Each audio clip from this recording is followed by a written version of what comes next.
Topic வந்து தாவரவியல் botany வந்து பார்க்க போகிறோம். ஸோ இது வந்து இதுவும் முக்கியமாக சயின்ஸ் டாப்பிக்கில் வந்து பாட்னி பார்க்குறோம். ஃபஸ்ட்டு பார்த்தீங்க அப்படின்னா தாவரவியலின் தந்தை அப்படின்னு அழைக்கப்படுறவர் வந்து தியோப்ராஸ்டஸ் தான் வந்து ஃபாதர் ஆஃப் பாட்னி அப்படின்னு அழைக்கப்படுறாரு. ஆனால் நவீன தாவரவியலின் தந்தை வந்து கரோலஸ் லின்னேயஸ். ஸோ வித்தியாசம் பார்த்துக்கணும். தாவரவியலின் தந்தை அப்படின்னா தியோப்ராஸ்டஸ், நவீன தாவரவியலின் தந்தை அப்படின்னா கரோலஸ் லின்னேயஸ். ஸோ தாவரவியலை மிக முக்கியமாக நம்ம ஃபஸ்ட்டு எதை பற்றி பார்க்க போகிறோம் அப்படின்னா செல்லு. இப்போ செல்லுங்கிறது வந்து ஒரு உயிரின் செயல் மற்றும் அடிப்படை அலகு. ஸோ செயல் அலகும் இதுதான், அடிப்படையான அலகு அப்படின்னு பார்த்தீங்கன்னா செல்லு தான்.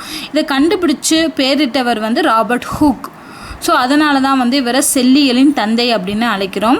இந்த செல்லை பற்றி படிக்கக்கூடிய அறிவியல் சயின்ஸுக்கு வந்து செல்லியல், செல் பயாலஜி, சைட்டாலஜி அப்படிங்கிற பெயர்கள் உண்டு. ஃபஸ்ட்டு செல் பற்றிய கொள்கையை சொன்னவங்க பார்த்திங்கன்னா 2 பேர், ஸ்லைடன் மற்றும் ஸ்வான். ஸோ இவங்க தான் வந்து செல்லை பற்றின கொள்கைகளை வந்து சொல்கிறாங்க. இந்த கொள்கையின்படி பார்த்திங்க அப்படின்னா இந்த செல்லை வந்து 2 வகையாக பிரிக்கிறாங்க. இந்த செல்லுக்குள்ளே இருக்கக்கூடிய உட்கருவோட அமைப்போட அடிப்படையில் தான் வந்து செல்லை 2 வகையாக பிரிக்கிறாங்க.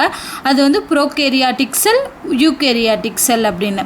ப்ரோகேரியாட்டிக் செல்னால் அதில் வந்து உட்கரு வந்து தெளிவாக இருக்காதான். ஸோ தெளிவான உட்கரு காணப்படுவதில்லை, அதுதான் வந்து ப்ரோகேரியாட்டிக் செல். யூகேரியாட்டிக் செல் வந்து தெளிவான உட்கரு காணப்படுகிறது. ஸோ இதுதான் வித்தியாசம். அப்போது ப்ரோகேரியாட்டிக் அப்படிங்கிறது எப்படி ஞாபகம் வச்சுக்கலாம்? ஸோ ப்ரோ வந்து கிளியராக இருக்குது. ஸோ ப்ரோ வந்து not clear, you clear. So அப்படிங்க ஞாபகம் வச்சுக்கிறோம். நியூக்ளியர் மாதிரி யூக்ளியர்னு என்ன அர்த்தம்னா யூகேரியாட்டிக் செல் வந்து கிளியரான உட்கரு, தெளிவான உட்கரு கொண்டிருக்கும். ப்ரோ நாட் கிளியர்னால் தெளிவான உட்கரு கிடையாது, ப்ரோகேரியாட்டிக். ஸோ இதுதான் வந்து இதை ஞாபகம் வச்சுக்கிறது. அடுத்து பார்க்க போகிறோம் செல்லு நுண்ணுறுப்புகள். இப்போ செல்லுன்னு பார்த்துட்டோம், அதோட நுண்ணுறுப்புகள் என்னென்ன அப்படின்னு பார்க்க போகிறோம். அது வந்து தாவர செல்லுக்கு என்ன மாதிரி இருக்கும், விலங்கு செல்லுக்கு என்ன மாதிரி இருக்கும். இப்போ தாவர செல்லுக்கும் விலங்கு செல்லுக்கும் சில செல் நுண்ணுறுப்புகளில் டிஃப்ரென்ஸ் இருக்குது. இப்போ தாவர செல்லை பார்த்தோம் அப்படின்னா செல் சுவர், பசுங்கணிகம், வாக்குவோல்கள் இதெல்லாம் இருக்குது. ஆனால் இந்த நுண்ணுறுப்புகள் வந்து விலங்கு செல்ல கிடையாது. எது கிடையாதுன்னா செல் சுவர், பசுங்கணிகம், வாக்குவோல் இது 3ம் விலங்கு செல்ல கிடையாது. அதே மாதிரி சென்ட்ரோசோம், லைசோசோம் இது 2ம் வந்து விலங்கு செல்ல இருக்குது, தாவர செல்ல கிடையாது. ஸோ இதுதான் வந்து தாவர செல்லுக்கும் விலங்கு செல்லுக்கும் செல் நுண்ணுறுப்புகளில் உள்ள வித்தியாசம். அடுத்து இந்த ஒவ்வொரு நுண்ணுறுப்புகளை பற்றியும் பார்க்க போகிறோம். ஃபஸ்ட்டு நம்ம பார்க்க போகிறது வந்து செல் சுவர். நான் என்ன சொல்லியிருக்கேன், செல் சுவர் வந்து தாவர செல்ல இருக்குது, விலங்கு செல்ல கிடையாது. ஸோ செல் சுவர்னா இதை வந்து கண்டறிஞ்சவரும் அதே ராபர்ட் ஹூக் தான். செல்லை கண்டறிந்த அதே ராபர்ட் ஹூக் தான் செல் சுவரையும் கண்டறிஞ்சிருக்காரு. இது வந்து தாவர செல்லுக்கு ஒரு வெளி உரையாக இருக்குது. சுவர்னாலே என்ன, ஒரு உரை மாதிரி தான். ஸோ தாவர செல்லின் வெளி உரையாக இருக்கிறது செல் சுவர். இது எந்த பொருளால் ஆனதுன்னா பெக்டின் மற்றும் செல்லுலோஸ் என்ற பொருட்களால் ஆனது. இது வந்து இந்த செல் சுவர் வந்து பிளாஸ்மா சவ்வுக்கு வெளியே உள்ள உறுதியான ஒரு பாதுகாப்பு அடுக்கு. ஸோ பிளாஸ்மா சவ்வு இருக்கும், அதுக்கு வெளியே இருக்கக்கூடியதான் செல் சுவர். ஓகேவா? அடுத்து இந்த செல் சுவரோட பணி என்ன, வடிவம் கொடுக்குது, உறுதி, அந்த செல்லுக்கு உறுதியை கொடுக்குது, அப்புறம் புரோட்டோபிளாசத்தை பாதுகாக்குது. இது 2 தான் வந்து இதோட பணி, செல் சுவரோட பணி. அடுத்து நம்ம பார்க்க போகிறது பிளாஸ்மா படலம். இப்போது நம்மளுக்கு தெரியும் விலங்கு செல்லுக்கு வந்து செல் சுவர் கிடையாது. அப்போ என்ன மட்டும்தான் இருக்கும், வெளி உரை வந்து பிளாஸ்மா படலம் தான் வந்து ஒரு புற எல்லையாக இருக்குது. ஸோ விலங்கு செல்லின் புற எல்லை வந்து இந்த பிளாஸ்மா படலம். இது வந்து கொழுப்பு மற்றும் புரதத்தால் ஆனது இந்த பிளாஸ்மா படலம்.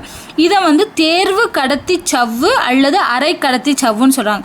அதாவது குறிப்பிட்ட பொருட்களை மட்டும்தான் உள்ளே விடும், அதே மாதிரி இந்த செல்லிலேருந்து வெளியே போகிறதுக்கும் இதுதான் தேர்வு பண்ணி கடத்தும். அதனால தான் இது தேர்வு கடத்தி சவ்வு அல்லது அரை கடத்தி சவ்வு அப்படின்னு சொல்கிறாங்க இந்த பிளாஸ்மா படலத்தை. ஸோ அதான் சொன்னோம் இல்லையா, இது வந்து விலங்கு செல்லுக்குள் தேவையானவற்றை தான் உள்ளே அனுமதிக்கும். ஸோ அது வந்து ஒரு வாட்ச்மேன் மாதிரி, பிளாஸ்மா படலம்ங்கிறது ஒரு காவலாளி மாதிரி, தேவையானதை மட்டும்தான் உள்ளே அனுப்பும், வெளியே அனுப்பும். ஓகேவா? இதோட தடிமன் பார்த்தீங்கன்னா 75 டிகிரி ஆம்ஸ்ட்ராங்கில் குடிக்கிறாங்க இதோட தடிமனை. இதுதான் வந்து பிளாஸ்மா படலத்தை பற்றி பார்க்க போகிறது. அடுத்து உள்ள ஒரு செல்லுக்கு உள்ளே போகிறப்ப வெளியுறை பார்த்துட்டோம். வெளியுறை வந்து செல் சுவர், அதுக்கப்புறம் பிளாஸ்மா படலம் இருக்குது. அடுத்து பார்த்தீங்கன்னா புரோட்டோபிளாசம். இந்த புரோட்டோபிளாசத்தை கண்டுபிடித்தவர் பார்த்தீங்கன்னா பர்கின்ஜி மற்றும் மூல், இவங்க 2 பேரும் சேர்ந்து தான் இந்த புரோட்டோபிளாசத்தை கண்டுபிடிச்சிருக்காங்க. ஸோ பர்கின்ஜி மற்றும் மோல். இதுதான் வந்து செல்லில் இருக்கக்கூடிய ஒரு உயிர் பொருள். உயிர் இருக்குது அப்படிங்கிறத வந்து சொல்கிறது வந்து இந்த புரோட்டோபிளாசம் தான். ஸோ செல்லினுள் காணப்படும் ஒரு உயிர் பொருள் வந்து என்னென்னா புரோட்டோபிளாசம். இந்த புரோட்டோபிளாசத்தில் என்னென்னலாம் இருக்குன்னா சைட்டோபிளாசமும் உட்கரும் சேர்ந்தது தான் இந்த புரோட்டோபிளாசம். ஸோ புரோட்டோபிளாசம்ங்கிறது சைட்டோபிளாசமும் உட்கரும் சேர்ந்து இருக்கிறது வந்து புரோட்டோபிளாசம். இப்போ இந்த புரோட்டோபிளாசத்தில் உட்கரு இல்லைன்னு வச்சுக்கோங்களேன், அது வந்து சைட்டோபிளாசமாக இருக்கும். ஸோ உட்கரு நீங்களான புரோட்டோபிளாசம் வந்து சைட்டோபிளாசம். ஸோ ஞாபகம் வச்சுக்கோங்க. இதுதான் வந்து புரோட்டோபிளாசத்தை பற்றி நம்ம படிக்க போகிறது. அடுத்து வந்து மைட்டோகாண்ட்ரியா. ஸோ நம்ம சின்ன வயசுலேயே படிச்சிருக்கோம், மைட்டோகாண்ட்ரியானா செப்பல் வடிவில் இருக்கும் அப்படின்னு படிச்சிருப்போம். ஓகேவா? ஸோ இந்த மைட்டோகாண்ட்ரியா பார்த்திங்கன்னா இதுதான் செல்லுக்கு ஆற்றல் தரக்கூடிய ஒரு நுண்ணுறுப்பு. ஸோ செல்லின் சக்தி நிலையம், செல்லின் சுவாச மையம், ஆற்றல் சாலை, ஆற்றல் மையம், பவர் ஹவுஸ், பவர் ஸ்டேஷன்ஸ், இதெல்லாமே வந்து மைட்டோகாண்ட்ரியா தான். இந்த மைட்டோகாண்ட்ரியாவோட உள்பகுதி என்ன இருக்கும், அதாவது அதோட தலைப்பொருளாக என்ன இருக்குன்னா மேட்ரிக்ஸ் அப்படிங்கிற பொருள் இருக்குது. அப்புறம் அதில் வந்து பார்த்திங்கன்னா செப்பல் மாதிரி இருக்குன்னு சொன்னோம் இல்லையா, மடிப்பாக இருக்கும் இல்லையா, அந்த உட்படல மடிப்பு பார்த்திங்கன்னா கிறிஸ்டே அப்படின்னு அழைக்கப்படுது. அதாவது இந்த மாதிரி ஒரு இதில் வந்து இப்படி மடிப்பாக இருக்கும், இப்படி மடிப்பாக இருக்கும் இல்லையா, இந்த உட்படல மடிப்பு வந்து கிறிஸ்டே. தலைப்பொருள்னால் இதுக்குள்ளே இருக்கிற தலைப்பொருள் அது வந்து மேட்ரிக்ஸ், இந்த மடிப்பு பொருள் வந்து கிறிஸ்டே. இதை கண்டுபிடிச்சவர் வந்து கோலிக்கர். மைட்டோகாண்ட்ரியாவை கண்டுபிடிச்சவர் வந்து கோலிக்கர். இதை எப்படி ஞாபகம் வச்சுக்கலாம், காண்ட்ரியா அதாவது ஆண்ட்ரியாவுக்கு வந்து ஹோலி, விராட் கோலினா ரொம்ப பிடிக்கும் அப்படி ஞாபகம் வச்சுக்கலாம். ஸோ மைட்டோகாண்ட்ரியா கோலிக்கர் அப்படின்னு ஞாபகம் வச்சுக்கோங்க. அடுத்து பார்த்திங்கன்னா ரைபோசோம் பார்க்க போகிறோம். ரைஸ்ன்னு ஞாபகம் வச்சுக்கோங்க. ப்ரோட்டீன் வந்து அதிகமாக இருக்குது அப்படின்னு ஞாபகம் வச்சுக்கோங்க. ஞாபகத்துக்காக சொல்கிறேன். ரைபோசோமில் வந்து புரத உற்பத்தியில் முக்கிய பங்கு வகிக்கிறது. ஸோ புரத உற்பத்தியில் முக்கிய பங்கு வகிக்கக்கூடிய செல் ஒன்றுன்னு கேட்டால் ரைபோசோம். ஓகேவா? இது வந்து இது புரத உற்பத்தி செய்கிறதுனால இது புரத உற்பத்தி மையம், புரோட்டீன் உற்பத்தி சாலை அப்படின்னு சொல்கிறாங்க. இது ஒரு செல்லில் பார்த்தோம், ஒரு செல்லில் மட்டும் பார்த்தோன்னா மில்லியன் கணக்கான ரைபோசோம் வந்து இருக்கான். ஸோ 1லேருந்து 10 மில்லியன் ரைபோசோம் வந்து ஒரு செல்லில் மட்டும் இருக்குது. இதை கண்டுபிடிச்சவர் வந்து பேலட். இதை எப்படி ஞாபகம் வச்சுக்கலாம், ரைஸ் அதாவது அரிசியோட பால் சேர்த்து பால் சாதமாக சாப்பிட்றோம். ஸோ ரைபோ அது வந்து ரையில் பேலட் ஞாபகம் வச்சுக்கணுங்க, பால் சாதம் சாப்பிட்றோம். ஸோ ரைபோசோம் கண்டுபிடிச்சவர் பேலட். இந்த ரைபோசோமோட வேதியியல் அமைப்பை ஆராய்ஞ்சு அதுக்காக நோபல் பரிசு பெற்றவர் வந்து வெங்கட்ராமன் ராமகிருஷ்ணன். இவர் வந்து 2009 வந்து இந்த நோபல் பரிசு வாங்குறாரு ரைபோசோம் ஆராய்ந்ததுக்காக. ஸோ அடுத்து பார்க்க போகிறது எண்டோபிளாச வலை அல்லது அகப்பிளாச வலை அப்படின்னு சொல்கிறோம். இதை கண்டுபிடிச்சவர் வந்து போர்டர். சரியா? போருக்கு வலை எடுத்துகிட்டு போகிறாங்க அப்படின்னு ஞாபகம் வச்சுக்கணும். ஸோ போருக்கு வந்து வலை எடுத்துகிட்டு போகிறாங்க, அதான் போர்ட்டர். கண்டுபிடிச்சவர் வந்து போர்ட்டர். இதோட பணி என்ன, செல்லுக்குள்ளே உள்ள பொருளை கடத்துது. ஓகேவா? வலை எதுக்கு உள்ளே வரணுமா வெளியே போகணுமா அந்த மாதிரி பொருளை கடத்துறது வந்து இதோட பணி. அது மட்டும் இல்லாமல் வளர்ச்சிதை மாற்ற பணிகளையும் இந்த எண்டோபிளாச வலைப்பின்னல் செய்யுது. ஸோ 2 வேலை, செல்லுக்குள்ளே பொருளை கடத்துது, வளர்ச்சிதை மாற்ற பணிகளை செய்யுது. கண்டுபிடிச்சவர் போர்ட்டர். அடுத்து பார்த்தோம் அப்படின்னா கோல்கை உறுப்பு. கோல்கை ஞாபகம் வச்சுக்கோங்க. கோல் அப்போ எப்படி இருக்கும், இது ஒரு குச்சி மாதிரி இருக்கும், குச்சியாக இருக்கும். அதனால தான் கோல்கை உறுப்புன்னு வச்சுருக்காங்க. இதை கண்டுபிடிச்சவர் வந்து கேமில்லா கோல்கை. ஸோ அவரோட பேரை வச்சு தான் இந்த உறுப்புக்கு பேர் வச்சுருக்காங்க. அப்போ கோல்கை ஞாபகம் வச்சுக்கோங்க, கேமில்லா கோல்கை. இது பார்த்திங்கன்னா சுரப்பு பைகள். இதில் இருக்கக்கூடிய சுரப்பு பைகள் வந்து சிஸ்டர்னே அப்படின்னு சொல்லப்படுது. இந்த சுரப்பு உறுப்பின் செல்களில் நன்கு வளர்ச்சி அடைந்து காணப்படுது. ஸோ ஒவ்வொரு சுரப்பு உறுப்புலையும் சுரப்பு உறுப்போட செல்கள்லையும் இந்த கோல்கை உறுப்பு வந்து நல்லா வளர்ச்சி அடைந்து காணப்படுதான். ஓகேவா?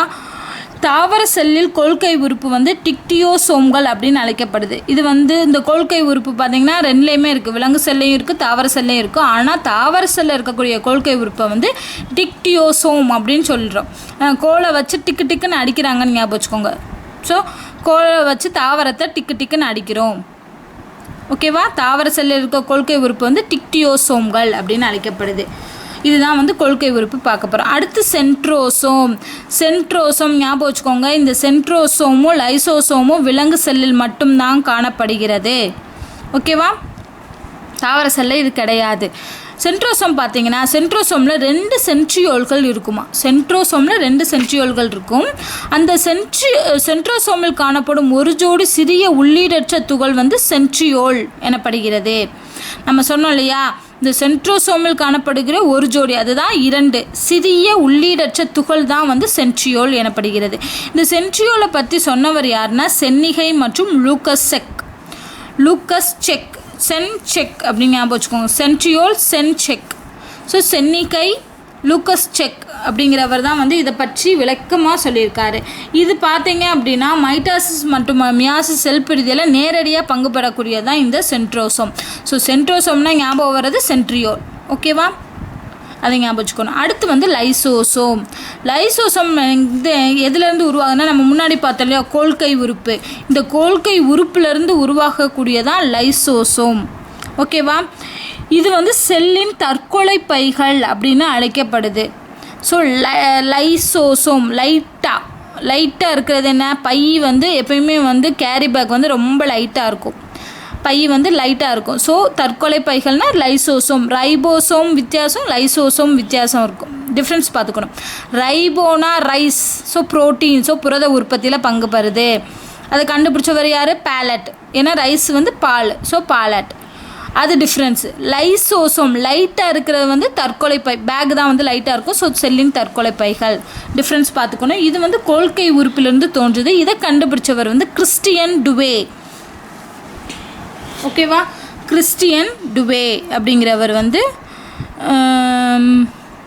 2 போட்டால் நம்ம ரொம்ப லைட்டாக எடுத்துக்கணும் அப்படின்னு ஞாபகம் வச்சுக்கோங்க. ஸோ கிறிஸ்டியன் டுவே அப்படிங்கிறது வந்து கண்டுபிடிச்சவர். அடுத்து பார்க்க போகிறது பசுங்கணிகம். இது வந்து தாவர செல்லில் மட்டும்தான் இருக்குது. இந்த பசுங்கணிகத்துக்கு இன்னொரு பேர் வந்து குளோரோஃப்ளாஸ்ட்.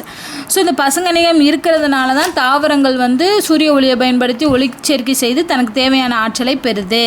இது வந்து விலங்கு செல்ல கிடையாது. அடுத்து பார்த்தீங்கன்னா இதில் காணப்படும் தட்டையான பைகள், பசுங்கணிகத்தில் வந்து பைகள் காணப்படுமா, அது வந்து தைலக்காய்டு அப்படின்னு அழைக்கப்படுது. இந்த தைலக்காய்டுகளில் இருக்கக்கூடிய அடுக்கு வந்து கிரானா. ஓகேவா, இந்த 2 தான் முக்கியம். So thylakoid kirana. தைலக்காய்டுங்கிறது தட்டையான பைகள், பசுங்கணிகத்தில் காணப்படக்கூடிய தட்டையான பைகள். அந்த தைலக்காடுகளோட அடுக்கு வந்து கிரானா அப்படின்னு சொல்கிறோம். இது வந்து ஒளிச்சேர்க்கையில் நடைபெறுகிறது, இது முன்னாடி சொன்ன மாதிரி. அடுத்து இந்த தைலக்காய்டு கிரானா இது 2 வந்து ஸ்ட்ரோமா அப்படிங்கிற தலைப்பொருளில் புதைந்துள்ளது. ஸ்ட்ரோமா அப்படிங்கிற தலைப்பொருளில் புதைஞ்சிருக்கிறது தான் இந்த தைலக்காய்டும் கிரானாவும். ஓகேவா, இதுதான் வந்து பசுங்கணிகம். அடுத்து நுண்குமிழ்கள் அல்லது வாக்குவோல்கள். நுண்குமிழ்கள் அல்லது வாக்குவோல்கள் இது என்னென்னா செல்லின் உள் அழுத்தத்தை நிலைநிறுத்துகிறது. வேக்கம் ஸ்பேஸ் தான் வந்து வாக்குவோல்கள். ஓகேவா, குமிழாக இருக்கிறது எதுக்காகனா அழுத்தத்தை வந்து நிலைநிறுத்துறதுக்காக, செல்லில் வந்து அழுத்தம் ஏற்படாமல் அதை சமப்படுத்துறதுக்காக வந்து நுண்குமிழ்கள் யூஸ் ஆகுது. அடுத்து மிக முக்கியது வந்து உட்கருக்கு இன்னொரு பேர் வந்து நியூக்ளியஸ். இதை கண்டுபிடிச்சவர் ராபர்ட் ப்ரவுன். ஸோ உட்கரு வந்து ப்ரௌன் கலரில் இருக்குது அப்படின்னு ஞாபகம் வச்சுக்கலாம். கரு வந்து ப்ரௌன் கலரில் இருக்குது அப்படின்னு. ஸோ ராபர்ட் ப்ரவுன் உட்கருனா அதை கண்டுபிடிச்சவர் ராபர்ட் ப்ரவுன். ஸோ இதில் தான் வந்து குரோமோசோம் மற்றும் டிஎன்ஏ போன்ற மரபு பொருட்கள் காணப்படுது. உட்கருல தான் வந்து டிஎன்ஏ குரோமோசோம் எல்லாமே காணப்படுது. ஸோ நம்ம செல் நுண்ணுறுப்புகள் பார்த்துட்டோம். அடுத்து பார்க்க போகிறது வகைப்பாட்டியல். ஸோ வகைப்பாட்டியலின் தந்தை யாருன்னா கரோலஸ் லின்னேயஸ். இந்த கரோலஸ் லின்னேயஸை முன்னாடி படித்தோம். அவர் வந்து நவீன தாவரவியலின் தந்தை.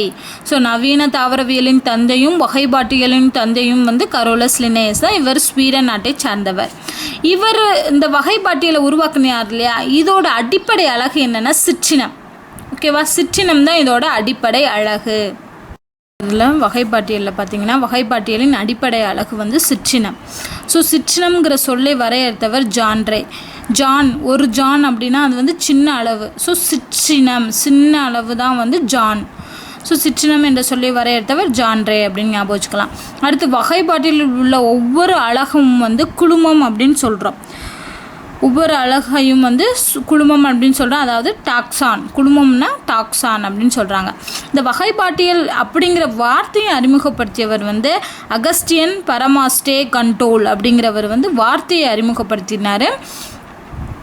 அந்த சிற்றினம் அப்படிங்கிற சொல்லை வரையறுத்தவர் ஜான் ரே. வகைப்பாட்டியல்ங்கிற வார்த்தையை அறிமுகப்படுத்தியவர் வந்து அகஸ்டின் பரமாஸ்டே கண்டோல் அப்படிங்கிறவர். இப்போ நிறைய வகைப்பாட்டியல் வகைகள் இருக்குது. அதுக்கு என்னென்ன எடுத்துக்காட்டு அப்படிங்கிறத பார்க்க போகிறோம்.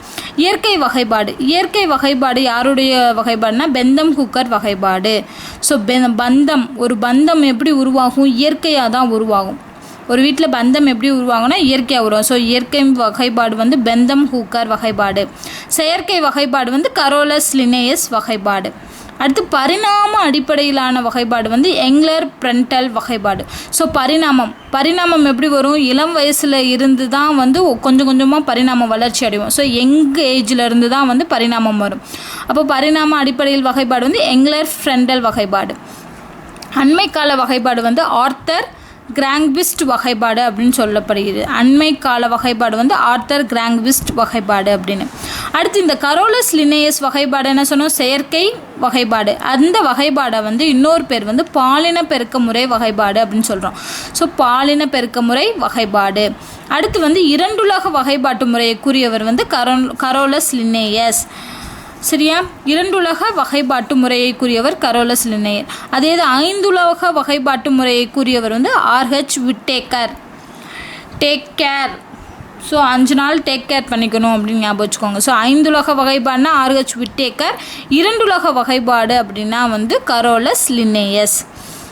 அடுத்து தாவரங்களுக்கு இரு சொல் பெயரிடும் முறை, அதையும் சொன்னவர் கரோலஸ் லினேயஸ். இரு சொல்னா என்ன? 2 பேர் வச்சு சொல்லுவாங்க. இப்போ பட்டாணி அப்படின்னா பைசம் சட்டைவம். ஸோ பைசம் ஒரு வேர்டு, சட்டைவம் ஒரு சொல். ஸோ இந்த மாதிரி 2 சொல்லு வச்சு பெயரிடும் முறை சொன்னவர் வந்து கரோலஸ் லினேயஸ். அடுத்து தாவரங்களுக்கு இருசொல் பெயரிடும் முறை அறிமுகப்படுத்திய புத்தகம் எந்த புக்கில் வந்து ஃபஸ்ட்டு அறிமுகப்படுத்தினாங்கன்னா ஸ்பீசிஸ் பிளான்டாரம் அப்படிங்கிற புக்கில் அறிமுகப்படுத்துகிறாங்க. அடுத்து பெந்தம் ஹூக்கர் வகைப்பாடு. ஸோ பந்தம் எப்படி உருவாகும்? இயற்கையாக உருவாகும். ஸோ அப்போ இயற்கை வகைப்பாடு. அந்த வகைப்பாடு இடம்பெற்ற புத்தகம் எது? Genera plantarum. ஸோ ஸ்பீசிஸ் பிளான்டாரம்னா இருசொல் பெயரிடும் முறையை அறிமுகப்படுத்திய புத்தகம். ஜெனிரா பிளான்டாரம்ங்கிறது வந்து பெந்தம் ஹூக்கரோட வகைப்பாடு இடம்பெற்ற புத்தகம். ஓகேவா? 2 டிஃப்ரென்ஸ் பார்த்துக்கணும். அடுத்து வகைப்பாட்டியல்ல, இந்த வகைப்பாட்டியல்னு சொல்கிறோம் இல்லையா, அந்த வகைப்பாட்டு யாரை உருவாக்குனா கரோலஸ் லினேயஸ். இந்த வகைப்பாட்டியலில் உள்ள குழுமங்களின் எண்ணிக்கை. குழுமம்னா என்ன? ஒவ்வொரு அலகு, வகைப்பாட்டில் உள்ள ஒவ்வொரு அலகு தான் வந்து குழுமம். ஸோ இந்த குழுமங்கள் எத்தனை இருக்கும்னா மொத்தம் 7 குழுமங்கள் இருக்குது. அது என்னென்ன அப்படின்னு பார்த்தோம்னா இதுதான் உலகம். வந்து உலகத்தை வந்து தொகுதியாக பிரிக்கிறாங்க. அந்த தொகுதிகளை வகுப்பாக பிரிக்கிறாங்க. அந்த வகுப்பை ஒவ்வொரு துறையாக பிரித்து அந்த துறையை ஒவ்வொரு குடும்பமாக பிரிக்கிறாங்க. அந்த குடும்பத்தில் பேரினம் சிற்றினம் அப்படின்னு பிரிக்கிறாங்க. பேரினம் சிற்றினம். ஸோ அதனால தான் சிற்றினத்தை வந்து அடிப்படை அலகு அப்படின்னு சொல்கிறோம். ஸோ சிற்றினம், பேரினம், குடும்பம், துறை, வகுப்பு, தொகுதி, உலகம், இந்த 7 தான் வகைப்பாட்டில் உள்ள குழுமங்கள். அடுத்து நம்ம சொன்னோம் இல்லையா ஆர்ஹெச் விட்டேக்கர், அவரோட வகைப்பாடு வந்து 5 உலக வகைப்பாடு. ஸோ அவர் வந்து 5 உலகமாக பிரிச்சிருக்கார். எப்படி பிரிச்சிருக்காருன்னா மோனீரா, புரோட்டிஸ்டா, பூஞ்சை, தாவரம், விலங்கு. ஸோ மொனீரா, புரோட்டிஸ்டா, பூஞ்சை, தாவரம், விலங்கு. மொனீரானா என்ன வரும்? பாக்டீரியம், சைனோபாக்டீரியம்னா நீலப்பசும் பாசிகள். அடுத்து புரோட்டிஸ்டாவில் வந்து ஒரு செல் பாசி, புரோட்டோசோவாக்கள். இது 2 புரோட்டிஸ்டாவில் வருது. பூஞ்சைனா பூஞ்சை மட்டும்தான், பூஞ்சை உலகம் மட்டும்தான். தாவரம்னா பார்த்துக்கோங்க பல செல் பாசி, ப்ரையோபைட், டெரிட்டோபைட், ஜிம்னோஸ்பம், ஆஞ்சியோஸ்பம். ஸோ இந்த 5ம் தாவர உலகத்தில் வருது. விலங்குனா குழியுடலிகள், துளையுடலிகள், முதுகுநான் உள்ளவை, அது எல்லாமே வரும். ஸோ அது நம்ம வந்து சுவாலஜியில் படிச்சுக்கலாம். தாவரத்தை பார்த்தீங்க இப்போ பலசெல் பாசி, ப்ரையோபைட், டெரிட்டோபைட், ஜிம்னோஸ்பம், ஆஞ்சியோஸ்பம்னு பிரிச்சுக்கலாம். ஸோ இந்த பற்றி தான் நம்ம இனிமேல் பார்க்க போகிறோம். இந்த தாவர உலகத்தை பற்றி தான் வந்து நம்ம ஃபுல்லாகவே பார்க்க போகிறோம். ஸோ ஃபஸ்ட்டு பார்க்க போகிறது வைரஸ். ஸோ வைரஸ் என்ற சொல்லுக்கு பொருள் வந்து நஞ்சு அல்லது விஷம். வைரஸ்னால் நஞ்சு அல்லது விஷம். ஸோ இதை பற்றி படிக்கக்கூடிய அறிவியல் வந்து வைராலஜி. இந்த வைரஸுங்கிறது வந்து நிலை மாறா ஒட்டுண்ணி. தன்னோட நிலையை வந்து மாற்றிக்கவே மாற்றிக்காது. ஆனால் இது ஒட்டுண்ணியாக தான் வாழும். ஏதாவது ஒன்று சார்ந்து தான் வாழும், ஒட்டிக்கிட்டு தான் வாழும். அடுத்து தற்கால வகைப்பாட்டின்படி இவை வந்து மொனீரா பிரிவை சேர்ந்தது. நம்ம பார்த்தோம் இல்லையா, மொனீராவில் பாக்டீரியம் இருந்துச்சு, சைனோபாக்டீரியம் இருந்துச்சு. ஸோ அந்த பிரிவை சார்ந்தது தான் வந்து இந்த வைரஸ். இதை பார்த்திங்கன்னா நானோமீட்டர் அப்படிங்கிற அழகால் அழைக்கிறாங்க. ஸோ ஒரு நானோமீட்டருங்கிறது 10⁻⁹ மீட்டர். ஞாபகம் வச்சுக்கோங்க. 1 nano is equal to 10⁻⁹ metre. So இந்த செல்லை, அதாவது வைரஸை முதல்ல கண்டறிஞ்சவர் வந்து டிமிட்ரி ஐவோனோஸ்கி. ஸோ நமக்கு நோஸ் அதாவது மூக்கில் வந்து சளி பிடிக்கிற காரணம் வைரஸ் தான். ஸோ நோஸ்கி அப்படின்னா வந்து வைரஸ், டிமிட்ரி ஐவோனோஸ்கி ஞாபகம் வச்சுக்கோங்க. அடுத்து வந்து இதில் இந்த வைரஸை முதல்ல படிகப்படுத்தியவர் வந்து ஸ்டான்லி தான் வந்து படிகப்படுத்துகிறார். அப்படி முதல்ல கண்டறியப்பட்ட வைரஸ் வந்து புகையிலை mosaic virus, tobacco mosaic virus தான் ஃபஸ்ட்டு கண்டுபிடிக்கிறாங்க இது ஒரு வைரஸ் அப்படிங்கிறத. இந்த வைரஸ்னு பெயரிட்டவர் வந்து பெய்ஜெர்னிக். ஸோ பெய்ஜெர்னிக் அப்படிங்கிறவர் தான் வந்து ஃபஸ்ட்டு வைரஸ் அப்படிங்கிற பேரை வந்து உருவாக்குறாரு.